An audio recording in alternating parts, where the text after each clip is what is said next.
कि अब जल्द ये मांग पूरी हो जाएगी। पेंशन धारकों के संगठन ईपीएस। नमस्कार दोस्तों, स्वागत है आप सभी को हमारे YouTube चैनल में। आपको ईपीएस 95 पेंशन के बारे में जानकारी मिलेगी, वो भी ताजा अपडेट जो अभी अभी 10 मिनट पहले की खबर निकलकर सामने आ रही है। ईपीएस पेंशन क्या नौकरी करते हुए भी मिलती है? ईपीएस पेंशन के जान लीजिए, नया नियम भी जारी हो चुका है जिसके बारे में आपको विस्तार पूर्वक जानकारी बताएंगे।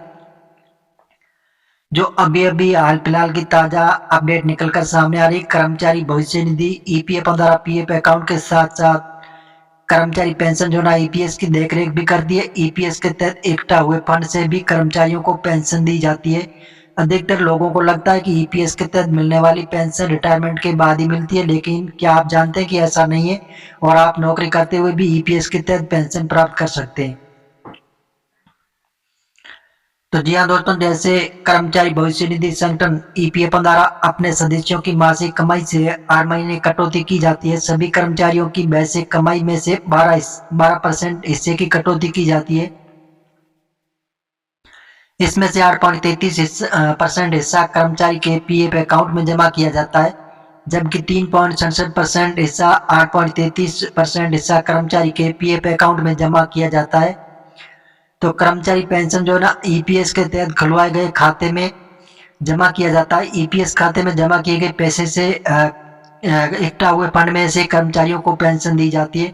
बहुत से लोगों को लगता है कि ये पेंशन रिटायरमेंट के बाद ही मिलती है, लेकिन ऐसा नहीं।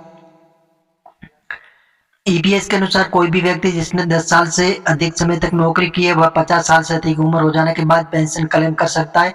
अगर कोई व्यक्ति 58 साल की उम्र पूरी हो जाने के बाद भी नौकरी जारी रखता है तो वह पेंशन प्राप्त कर सकता है। ऐसा कर्मचारी जिसने 10 साल तक कम नौकरी की है और उसकी उम्र 50 साल से अधिक है, तो वो भी अपने ईपीएस अकाउंट से मौजूद पैसे को निकाल सकता है।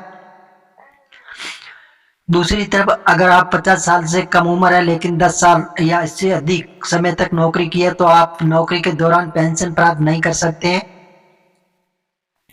तो जी हाँ दोस्तों, इस प्रकार जो अभी ईपीएस 95 पेंशन के बारे में जो विस्तार पूर्वक आपको जानकारी बताएंगे, तो आप बने रहे हमारे वीडियो में शुरू से अंत तक, आपको स्टेप बाय स्टेप आज की ताजा जानकारी मिलेगी। तो जी हाँ दोस्तों, इस प्रकार बताया जा रहा है कि पेंशन धारकों के लिए बहुत बड़ी खुशखबरी आ रही है। इस प्रकार जो अभी 10 मिनट पहले की खबर निकलकर सामने आ रही, सरकार नई साल में पेंशन धारकों के लिए बहुत बड़ी जैसे सुविधा चालू करने जा रही है, जिसमें आने वाले दिनों में पेंशन धारकों के लिए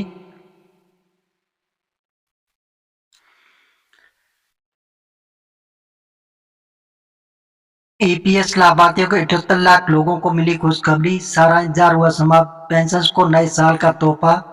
तो जी हाँ दोस्तों, पेंशन धारकों के लिए बढ़ी हुई पेंशन, उसके साथ में और भी बड़ा बदलाव किया गया जो आपको विस्तार पूर्वक इसके बारे में जानकारी बताएंगे। ईपीएफओ पेंशन भोगियों के लिए एक बड़ा अपडेट है जो इसी माह में जैसे बताया जा रहा है कि साल की शुरुआत में ईपीएफओ पेंशन के लिए एक शानदार खबर जैसे आ रही है कि कर्मचारी भविष्य निधि संगठन ईपीएफओ ने पेंशन के लिए बड़ी राहत देने वाले कई नए बदलाव की घोषणा भी कर दी है। पेंशन को अपनी पेंशन निकालने के लिए ना तो किसी खास बैंक पर निर्भर रहना पड़ेगा और ना ही बड़े शहरों का चक्कर लगाना होगा। तो आज से 3 दिन के बाद आपको नया पेंशन मिलेगा। और जी हाँ दोस्तों, और इस प्रकार जो ईपीएस पेंशन पर अभी ताजा खबर में बताया जा रहा है, पेंशनर को बड़ी सुविधा मिलने जा रही है। ईपीएफओ ने एक क्रांतिकारी कदम उठाया, अब पेंशन को अपनी राशि किसी भी बैंक से निकाल सकेंगे। ये सुविधा केवल ईपीएफओ से जुड़े बैंकों तक सीमित थी, लेकिन नए नियम के तहत अब पेंशन को ये आजादी मिल गई है कि वह अपने गृह नगर या नजदीकी बैंक से पेंशन निकाल सकेंगे। तो जी हाँ दोस्तों, बढ़ोतरी का भी आदेश दे दिया गया है कि पेंशन लाभार्थियों की बदली किस्मत किन पेंशन को होगा ये फायदा। इस नियमों का सबसे ज्यादा फायदा उन कर्मचारियों को होने वाला है जिससे रिटायरमेंट के बाद अपने गृह नगर में रह रहे हैं। पहले वे पेंशन निकालने के लिए मेट्रो शहर या कुछ चुनिंदा स्थानों पर रुक करना पड़ता था, जिससे समय और पैसे की बर्बादी होती। अब पेंशन को कहीं भी आसानी से अपनी पेंशन की रकम निकाल सकते हैं। पेंशन भुगतान प्रणाली को मिली मंजूरी, सरकार ने 1995 के लिए प्रस्तावित केंद्रीकृत पेंशन भुगतान प्रणाली को मंजूरी दे दी। अब ईपीएफओ के केंद्रीय न्याय बोर्ड ने इस प्रस्ताव पर मोहर लगाई और इस नई प्रणाली के तहत पेंशन को अब किसी भी खास बैंक पर निर्भर नहीं रहना पड़ेगा। ईपीएफओ पेंशन निकालने की प्रक्रिया होगी आसान। ईपीएफओ से जुड़े कर्मचारियों के पास 10 साल या उससे ज्यादा समय तक एक ही यूनिवर्सल अकाउंट नंबर यूएन रहता है। रिटायरमेंट के बाद इस खाते से उनकी पेंशन की राशि हर महीने काटी जाती है, लेकिन अब पेंशन निकालने की प्रक्रिया को बेहद आसान बना दिया गया है। पेंशन सब अपने गृह नगर या किसी भी बैंक शाखा से पेंशन निकाल सकते हैं। पहले ये सुविधा की कमी के कारण उन्हें कई बार शहरों का चक्कर लगाना पड़ता था। 7% बढ़ गया डीए और नए साल में सरकारी कर्मचारियों के लिए बड़ी खुशखबरी आ रही है कि एटीएम से भी निकाल सकेंगे ईपीएफओ की रकम। ईपीएफओ जल्दी एक बड़ा बदलाव करने जा रहा है। इसके तहत अब कर्मचारी अपने नौकरी के दौरान भी बैंक के एटीएम से डेबिट कार्ड के जरिए अपनी ईपीएफओ की रकम निकाल सकेंगे। हालांकि इस सुविधा को लागू होने में अभी थोड़ा समय लग सकता है, लेकिन माना जा रहा है कि इस बजट के बाद इस प्रक्रिया को तेजी से लागू किया जाएगा। ईपीएफओ पेंशन में ये बदलाव क्यों जरूरी था? ये बदलाव पेंशन की सुविधा को ध्यान में रखते हुए किया गया कि पहले पेंशन को केवल कुछ खास बैंकों से ही पेंशन निकालने की अनुमति थी, जिससे उन्हें कई समस्याओं का सामना करना पड़ता था। नए नियम के तहत अब न केवल पेंशन निकालने की प्रक्रिया आसान हो गई, बल्कि पेंशन को अपने गृह नगर से ही सुविधा मिलेगी।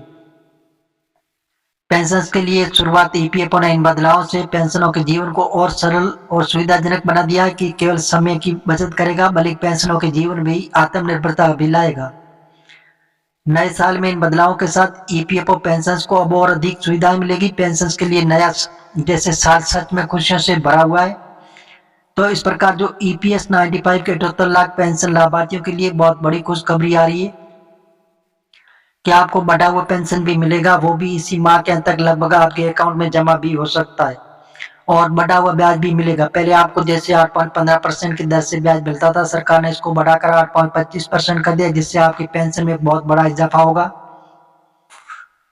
तो जी हाँ दोस्तों, इस प्रकार जो बहुत लंबे वक्त से जो मांग कर रहे ईपीएस 95 के पेंशन धारकों की अब मांगे पूर्ण होने जा रही है। बताया जा रहा है कि जल्दी इसकी मांगे सरकार पूरी करने का विचार विमर्श किया जा रहा है कि जल्दी आपको इसका फायदा मिलेगा।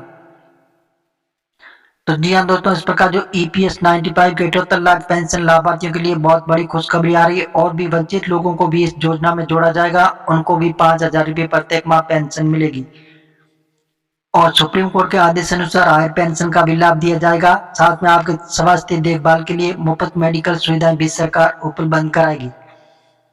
तो जी हाँ दोस्तों, इस प्रकार जो ईपीएस 95 पेंशन धारकों के बारे में बहुत बड़ी खुशखबरी निकलकर सामने आ रही है। हम मीडिया आधारित आपको बता रहे हैं, सरकार से अभी हाल फिलहाल ऐसी घोषणा नहीं हुई। अब सरकारी ऑफिशियल वेबसाइट पर जाकर इसकी जानकारी ले सकते हैं और मिलेंगे नई जानकारी के साथ। नई और पहली बात तो चैनल को सब्सक्राइब कर लीजिए ताकि इसी प्रकार की जो नई जानकारी होगी वो सबसे पहले आपको मिलती रहेगी।